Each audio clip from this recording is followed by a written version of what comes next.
Andre Onana to Manchester United. Here we go, expected tomorrow. Expected to be a done deal in the coming days. Reports saying Onana should be done Wednesday or Thursday. Ten Hag has told the board it must be done by Friday so he can go on the plane for pre-season. And Inter Milan also want it done tomorrow because their pre-season starts tomorrow and they want Onana out the door and they want to bring in summer. Then United will be focusing on Rasmus Højlund, who will be a fantastic addition. Of course, they'll be looking at another goalkeeper and striker options. But reports are coming out today that United have entered talks with Amrabat, and that Amrabat to United could really heat up at the end of the month. With Fred set to go, Amrabat is looking more and more likely. And of course, Man United are monitoring the situation. But the report I want to get into first was an interesting report by The Express that said Man United boss Ten Hag set for 50 million Sheikh Jassim windfall as 6 new signings are lined up. The Express and One Football app have come out with 6 signings that Sheikh Jassim could bring to United. How Sheikh Jassim would bring these 6 signings to United if Sheikh Jassim becomes the next Man United owner,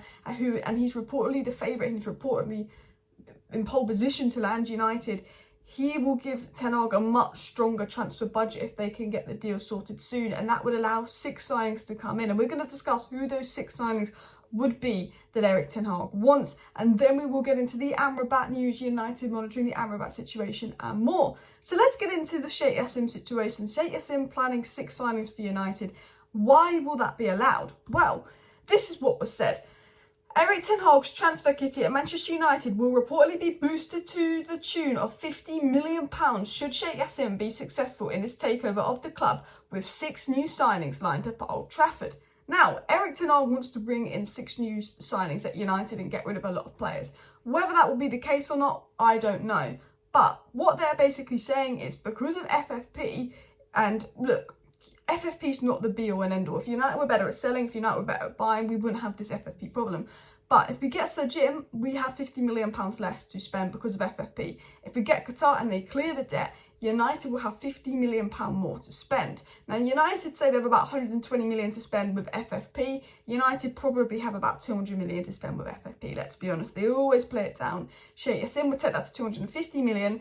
And it's very possible for United to make 100 million through sales. So there's a feeling that United, if they were smart about it, if Sheikh Jassim came in, could spend up to 350 million. That's not going to happen. But there's a feeling that United could easily spend 250 million this summer if they were smart about it. What else was said by the report? They said FFP rules will limit Man United spending no matter who's in charge of the club, but it's claimed a further £50 million would be added to Ten Hag's war chest by Sheikh Jassim clearing the debt. And it said that Man United hope they can raise another 100 million through player sales, with Maguire, Fred, Donny and Anthony Martial among those up for grabs for summer. Dean Henderson, 30 million. I mean, wages you're going to save with De Gea and Dean Henderson as well, that's like 10 million, that's like 40 million. Alanga could get 10 million for 50 million. Martial could get 10 million for 60 million. Tellez, Bailly, Williams probably take us to 70 million. McTominay could take us to 100 million. Donny could take us 110 million. Maguire could take us about 130, 140 million. If United were smart, United could make over 100 million in transfers. And if United can make over 100 million in transfers, it doesn't even matter if we have Qatar. United could bring in 6 signings. But if United have Qatar and they can effectively raise money in transfers, they will get the 6 signings Erik Ten Hag wants. And we're going to talk about who those 6 signings are. Now, before I talk about that, I want to talk about the situation with Qatar. I don't think that Qatar will be sorted. I think we will know if it's Qatar or Sir Jim in this transfer window.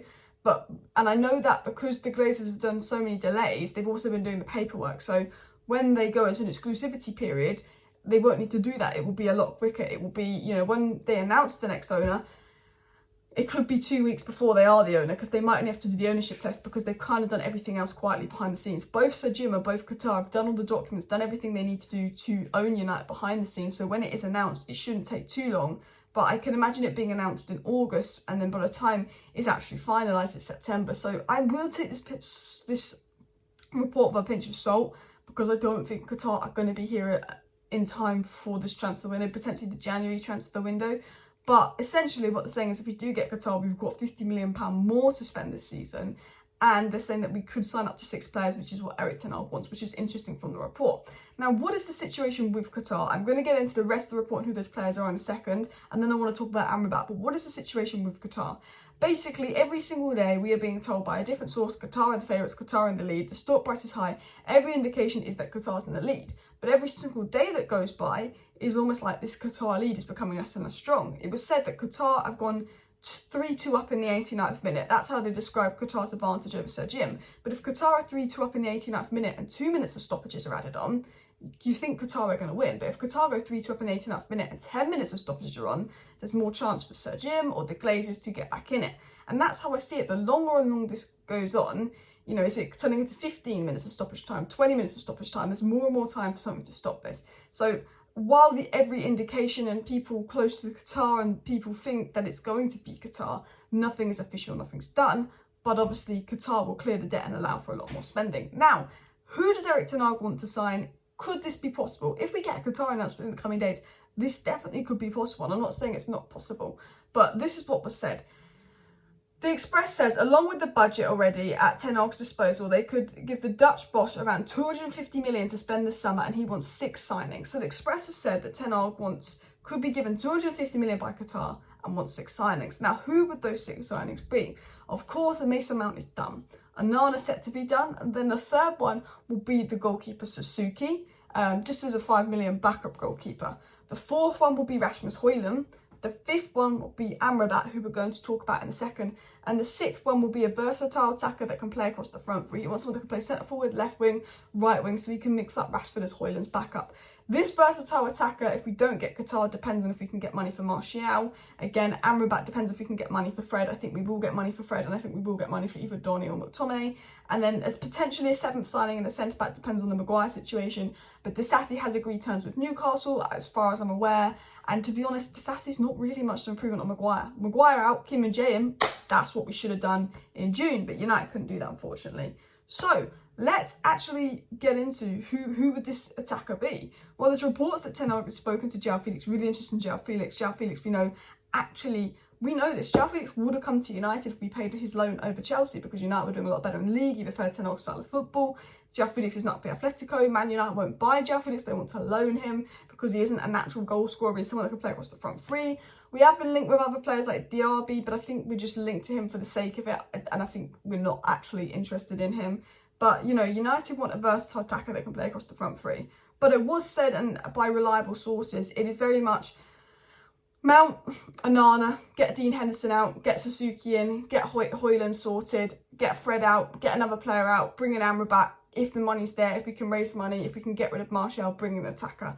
But I think it's only really going to happen, I think, if Qatar come in quick with a quick cash injection, which, despite this report saying Qatar is going to allow United to sign 6 signings, allow Ten Hag to get 6 signings in, I think we will probably get Qatar because they're still the favourites, but I don't know for sure. We don't know if we're going to get Qatar. We don't know when we're going to get new owners. So I would take the 6 signings things with a pinch of salt. But let's get into the Amrabat news, because the Amrabat news is particularly intriguing. Now, what was said on Amrabat, and Amrabat to United has been heating up. We said last week he'd agreed personal terms with United. It came out of nowhere. Then all these reliable sources said, look, United genuine interest in Amrabat. It was at Utrecht. Romano said United will look at a midfielder in August if they sell Fred. Other sources saying if Fred goes, Amrabat's really like to happen. Fred's looking more likely to go. United and Amrabat reportedly agreed personal terms. That was not the case. They haven't agreed personal terms, but there's a feeling that Amrabat is keen on the move and United are keen on the move. So what was said on Amrabat last night by Plettigol, it was said that Manchester United is monitoring Amrabat very closely. At this stage, it's not advanced, but first talks have taken place. It could become a hot topic later in the window. So they're saying Man United have had talks with Amrabat. Talks have begun between United and Amrabat. It could become hot soon. Amrabat to United could move soon. It could become hot soon. But at the moment, United are doing what United always do and monitoring the situation, as always.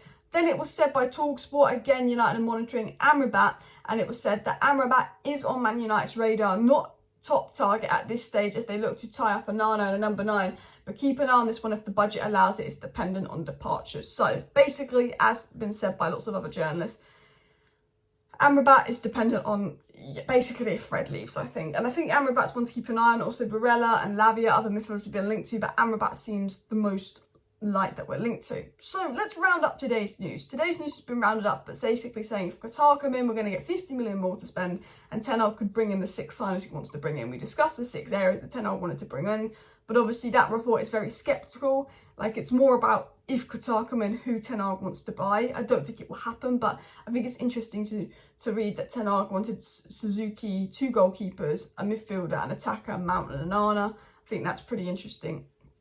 as well, and Højlund obviously as well. But hopefully we do get some news on the takeover. Hopefully we do get some more transfer news. But please do smash that like button. Of course, subscribe down below if you're new. Share the video. See you next time, and bye.